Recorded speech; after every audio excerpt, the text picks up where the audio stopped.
తెలుగుదేశం పార్టీకి ఒక 60 మీడియా సంస్థలు ఉన్నాయి. వైఎస్ఆర్ కాంగ్రెస్ పార్టీకి ఒక 2 మీడియా సంస్థలు ఉన్నాయి.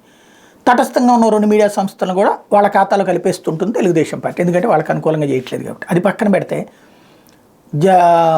మన వీళ్ళకి వచ్చేటప్పటికి 2 మీడియాలు ఉన్నాయి చేతిలో. ప్రస్తుతానికి ఒకటే పూర్తిగా ఉంది జనసేనకి, ఒక టీవీ ఛానల్, ఇంకో టీవీ ఛానల్ సగం సగం మద్దతు ఇస్తుంది.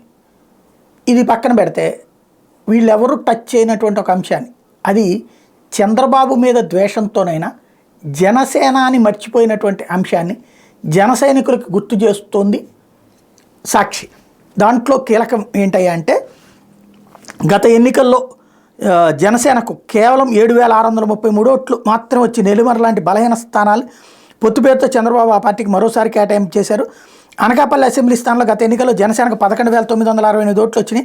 ఈ చిత్రం ఏంటంటే, పవన్ కళ్యాణ్ సైతం సీట్ల సంఖ్యపై కానీ ఏ సీట్లు అనే విషయంలో కానీ పెద్దగా పట్టుబట్టడం లేదన్నది ఆ పార్టీలో అంతర్గతంగా జరుగుతున్న చర్చ. ఎంత సంఖ్య చెప్పినా ఊగొట్టేస్తున్నాను, నాదెళ్ల మనోహర్ ఏ జాబితా ఇస్తే ఆ జాబితాని ప్రకటించేస్తున్నాను పార్టీ వర్గాలు చెప్తున్నాయి. జనసేన పార్టీ అధ్యక్షుడు పవన్ కళ్యాణ్ 2019 ఎన్నికల్లో పోటీ చేసి ఓడిపోయిన 2 స్థానాలతో పాటు జనసేన గెలిచిన ఏకైక సీటుతో కలిసి ఆ పార్టీ రాష్ట్ర వ్యాప్తంగా 15 స్థానాలు 30,000కు పైగా ఓట్లు సాధించింది. అయితే ఇందులో 7 చోట్ల ఇప్పటికే టీడీపీ అభ్యర్థులు చంద్రబాబు ప్రకటించేశారు. మిగిలిన ప్రస్తుతానికి ఇంకా ప్రకటించలేదు. ఈ 15 సీట్లు ఒక్కటంటే ఒక్కటి, కేవలం కాకినాడ రూరల్ స్థానాన్ని మాత్రమే జనసేనకు కేటాయించారు. గత ఎన్నికల్లో జనసేన ఏకంగా 36,259 ఓట్లు దక్కించుకున్న పి గన్నవరం సీట్ని చంద్రబాబు ఈ దఫా టీడీపీ అభ్యర్థిని బరిలోకి దించి జన సైనికులకు షాక్ ఇచ్చారు. ఇంకా విస్మరణకరమైన వాస్తవం ఏంటంటే, జనసేన పైన అసభ్యకరమైన వ్యాఖ్యలు చేస్తూ పోస్టులు పెట్టిన మహాసేన రాజేష్ని పి గన్నవరం టీడీపీ అభ్యర్థిగా ప్రకటించడం. దీని మీద జనసేన నాయకులు బాహాటంగానే ఆగ్రహవేశాలు వ్యక్తం చేస్తున్నారు.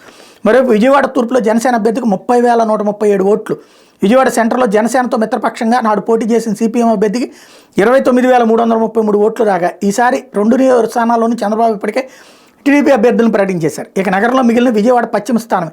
జనసేన పట్టుబట్టి దాన్ని సాధించుకున్న ఇక్కడ మిగతా 2 స్థానాలతో పోలిస్తే జనసేన గతంలో తక్కువగా 22,367 ఓట్లు మాత్రమే వచ్చినాయి. కానీ అక్కడ ఒకప్పుడు ప్రజారాజ్యం గెలిచిన సీటు విజయవాడ పశ్చిమం. రాజమండ్రి రూరల్లో గత ఎన్నికల్లో 42,685 ఓట్లు సాధించిన జనసేన అభ్యర్థి కందులు దుర్గేష్ ఈ దఫా ఉమ్మడి అభ్యర్థిగా పోటీ చేయడానికి ఆసక్తి చూపుతున్న సిట్టింగ్ ఎమ్మెల్యే గోరంట బుచ్చి చౌదరి తాను పోటీలో ఉన్నానంటున్నారు. దుర్గేష్ నిడదవోలు వలస పంపించేందుకు పవన్ కళ్యాణ్ ద్వారా చంద్రబాబు ఇప్పటికే స్కెచ్ వేసినట్టు సమాచారం. నిన్న అయిపోయింది కూడా, దుర్గేషే చెప్పారు. నిడదవోలు గత ఎన్నికల్లో జనసేనకు 23,000 ఓట్లు మాత్రమే దక్కాయి. పవన్ కళ్యాణ్ తర్వాత జనసేనలో చెప్పుకోదగ్గ స్థాయిలో ఓట్లు సాధించిన అభ్యర్థికి సైతం సీటు గ్యారంటీ లేకపోవడంపై జన సైనికులు కంగుతింటారు.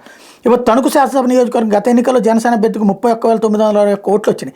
పొత్తుల పేరుతో అక్కడ ఈసారి టీడీపీ పాగా వేసింది. జనసేనకు 35,833 ఓట్లు వచ్చిన కొత్తపేట, 35,173 ఓట్లు వచ్చిన మండపేట, 33,334 ఓట్లు వచ్చిన ముమ్మడివరం, 32,984 ఓట్లు దక్కించుకున్న పాలకొల్లు నియోజకవర్గాల్లో సైతం చంద్రబాబు ఇప్పటికే టీడీపీ అభ్యర్థులను ప్రకటించారు.